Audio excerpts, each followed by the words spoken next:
শেরপুর ৩ আসনে আবারও নির্বাচনে উত্তাপ ছড়াতে শুরু করেছে। শ্রীবর্দী ও ঝিনাইগাতী উপজেলার ১৭টি ইউনিয়ন ও একটি পৌরসভা নিয়ে গঠিত এই আসনে জামায়াতের প্রার্থী নুরুজ্জামান বাদলের মৃত্যুতে স্থগিত হওয়া নির্বাচনের নতুন তফসিল ঘোষণা করেছে নির্বাচন কমিশন। এবার বিএনপি ও জামায়াত সহ ৩ প্রার্থী প্রতিদ্বন্দ্বিতায় মাঠে রয়েছেন।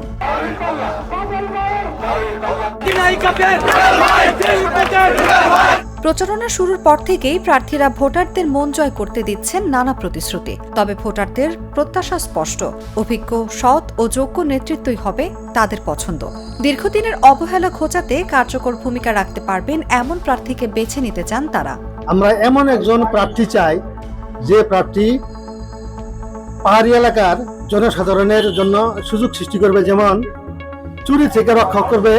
কীটনাশক এই কমাবো, আঙুরের দরকার। রাজনৈতিক সমীকরণেও রয়েছে তীব্র প্রতিদ্বন্দ্বিতা।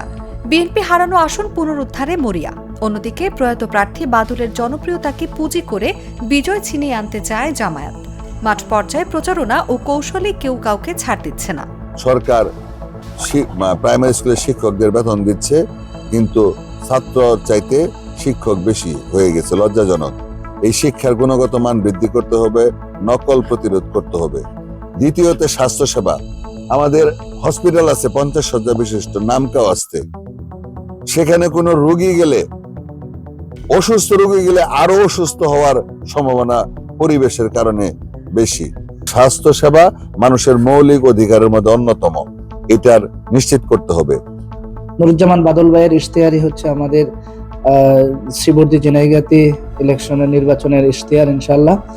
সেখানে উনি যে বেসিক যে পয়েন্টগুলিকে উনি আইডেন্টিফাই করেছিল, 1 নম্বর ছিল সেখানে তরুণ সমাজকে নিয়ে বেকারত্ব সমস্যার সমাধান এবং তরুণদেরকে নিয়ে সুন্দর শ্রীবর্দী ঝিনাইগাতী গড়া, এবং মাদকের ব্যাপারে জিরো টলারেন্স ওনার অবস্থান ছিল। দলীয়ভাবে আমরা নুরুজ্জামান বাদল ভাইয়ের প্রতিটি ইশতেহারই আমরা এখানে বাস্তবায়ন করব ইনশাআল্লাহ। এদিকে নির্বাচন অবাধ, সুষ্ঠু ও নিরপেক্ষ করার আশ্বাস দিয়েছেন রিটার্নিং কর্মকর্তা। প্রশাসনের পক্ষ থেকে সব ধরনের প্রস্তুতির কথাও জানানো হয়েছে।